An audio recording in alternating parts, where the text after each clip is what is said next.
Mga kabayan ko, trust in God. Kaya po, To trust in the Lord our God.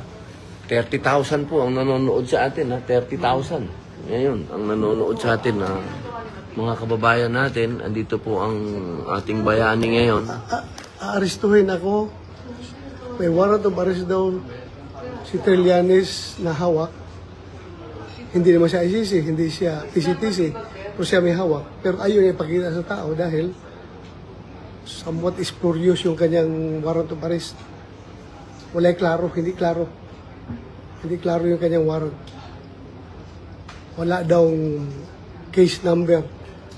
Meron doon is lang yung situation number lang. So malabo ito maging warrant of arrest. Kaya pinipilit niya na secret daw. Kasi gusto nila kung pilit na akong dadalhin sa dahig. Surrender doon. So sana, suportahan ninyo ako mga kaibigan, suportahan nyo kami. I am doing this not for myself, but for the sake of our country. Pilipinas lang nakataya dito. Soberenya ng Pilipinas ang nakataya dito, kinabukasan ng ating bansa.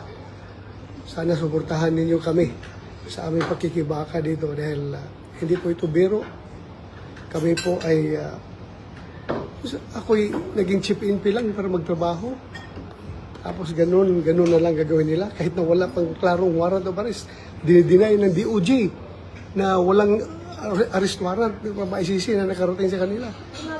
Ngayon, itong isang private individual na si Trillanes, meron siyang hawak-hawak. How come? Ano ba itong privatized na itong trabaho ng ICC? Tapos ayaw nila ilahad. Secret po, no? Malaking kahibangan ito, mga kaibigan, mga kababayan. As I have said, haharapin ko yan kung idaan lang nila sa proseso.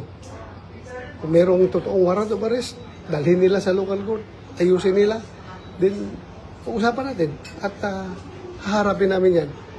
Hindi yung dala ka ng papel na hindi klaro.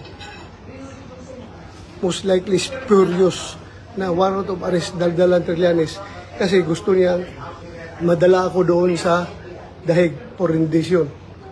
Sino si Trillanes? Hindi siya Interpol, hindi siya ICC, hindi siya PCTC, private individual. Pero siya may hawak ng warrant of arrest na gusto i-implementar kasama ang mga NBI. So, ganito na bang ating gobyerno? Mga kaibigan, mga kababayan, napakasama po sa nangyari.